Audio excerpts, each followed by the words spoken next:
Last time we said goodbye to our guests Brian and Alistair. We explained how we had made plans, then life happened, so the plans we made morphed our cruising cat into becoming a bareboat charter cat. We got off the dock and had a great sail to the North Sound of Virgin Gorda for rest and relaxation as we got the boat ready for charter. We got a mooring ball at the Bitter End Yacht Club. We went ashore and looked around at the new resort.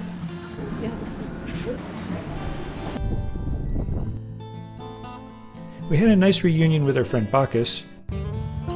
We sorted through the boat to make her charter ready. We looked at the sights at the Bitter End Yacht Club.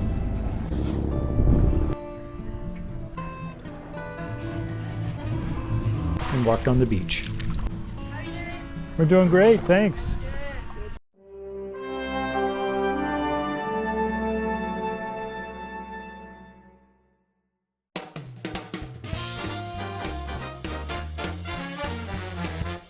This is my buddy Brian.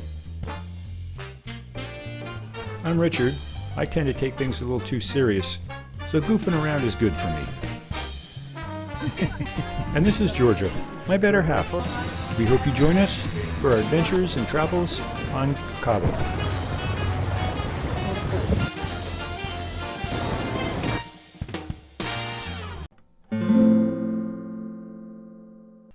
The Bitter End Yacht Club has been rebuilt, at least in part. It is my understanding that the cabanas that used to be on the hill will return during future construction efforts.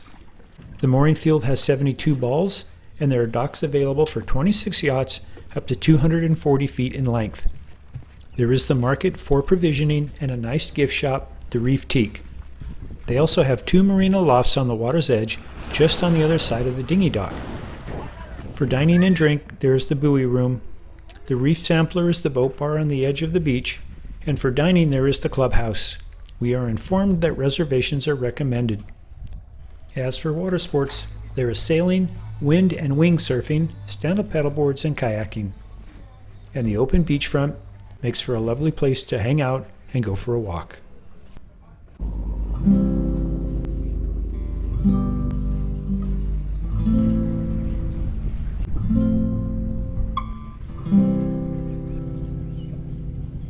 One of the benefits of being on a mooring ball at the Bitter End Yacht Club is that they provide water taxi service from your boat to shore and back.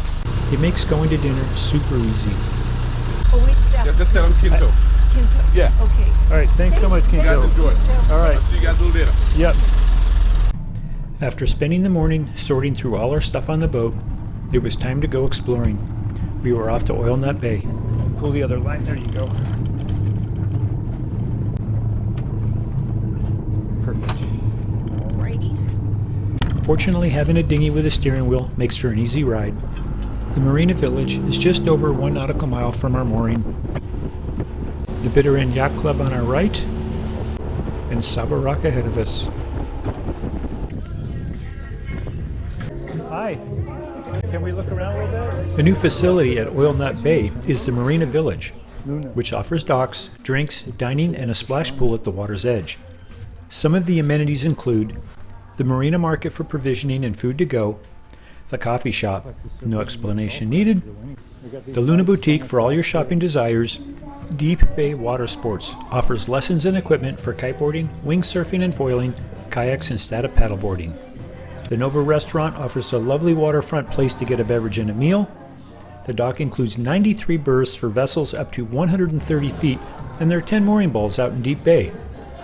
George and I had a lovely lunch at the Nova Restaurant, and we were fortunate to meet Klaus and Teresa, who were also having lunch and were enjoying the BVI on their Leopard Catamaran. On our way back from Oil Nut Bay, we stopped at Saba Rock to look around. Saba Rock is a small island, about 1.5 acres in size. The island contains a small hotel, restaurant, bar, and a gift shop. A large dock is available for day visitors, and a mooring field accommodates yachts for overnight. As small as Saba Rock is, there is something for everyone.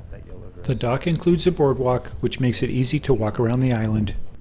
Up and Underwater Sports on Saba Rock provides instruction and rentals for kiteboarding, wing foiling, and e-foiling.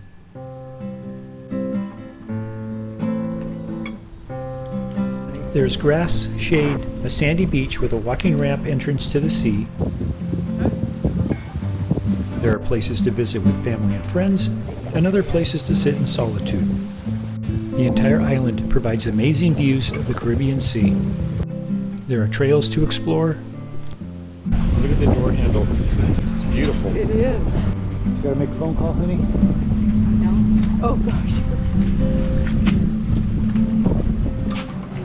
An old English phone booth with a phone that has a working dial tone. Of course, there is the daily feeding of the tarpoon at 5 o'clock. A little outdoor aquarium with some fish and some relics from the past. And a memorial for the founder to honor his contribution to all of us. A gift shop with antique outboard motors and a lovely selection of souvenir and gifts.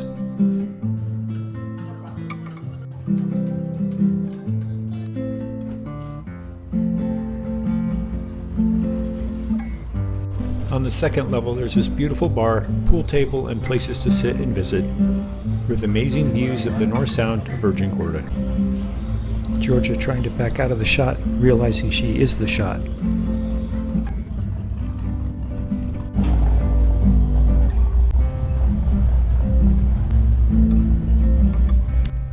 Also on the second level is access to the hotel rooms, with a nice lawn, flagpole, palm trees, and a spectacular view.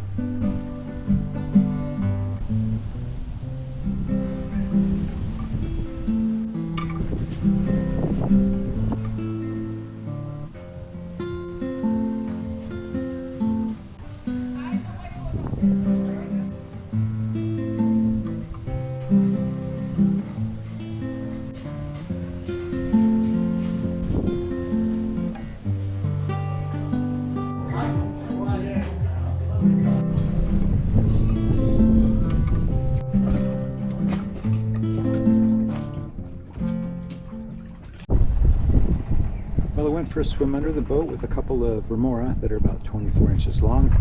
2 of them stuck to the port keel, just hanging out. Kind of cool. I think we learned anything on this trip is that standard yogurts, get the label right here, put in the freezer makes for a nice frozen yogurt treat. So there's the dietary tip of the day. Thanks for checking in.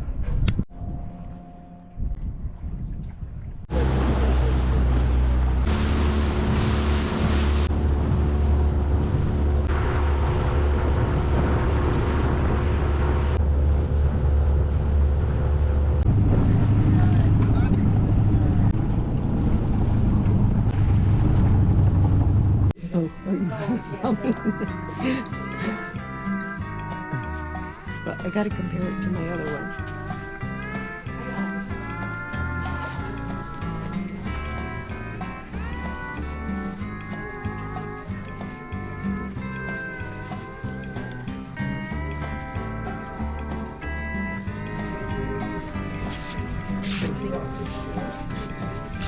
I think it's pretty nice. Get it.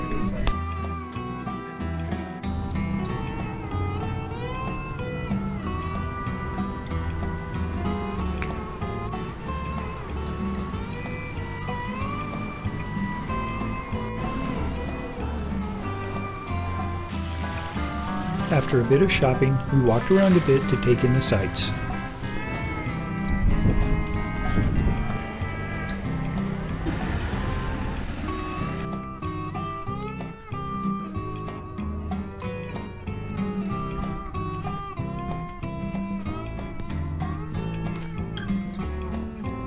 Spectacular.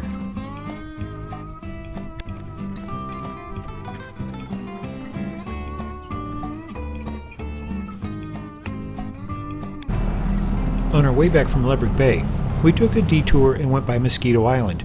It was quiet there, and we did not go ashore. Moskito Island is 125 acres and is privately owned by Richard Branson. There are several very large estates available for rent. Each estate can accommodate from 14 to 22 guests. The rate is over $28,000 per night. Of course, this is an all-inclusive experience, including a chef, private sky bar with 360-degree views, swim-up bar, infinity pool, and a hot tub, 2 floodlit tennis courts and a gym, kayaking, paddleboarding, sailing, and snorkeling, My favorite feature is the laundry. Yes, laundry. We will be doing laundry. Not. As we were arriving back at the boat, I saw this fella, a Remora, who had been hanging out in the shade of our boat for the past several days. We are about to head back to Road Town, turn the boat over to Conch Charters, and head home. But before that happens, it is time to take some glamour shots of the boat from the dinghy while Cabo is on the mooring ball. Getting the boat away from the dock always makes for better photographs.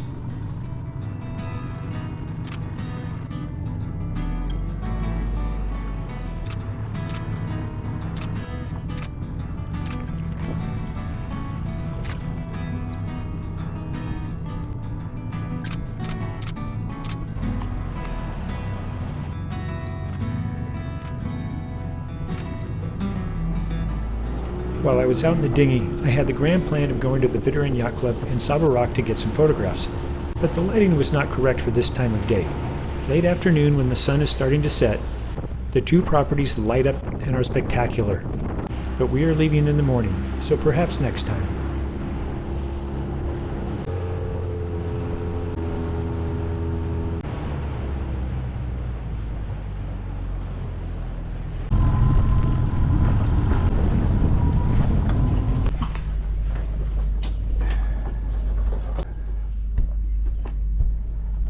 That's all for now. Don't forget to like, subscribe, and please leave a comment. Come back next time as we pack her up, sail back to Road Town, turn her over for charter, and fly home. Thanks for watching.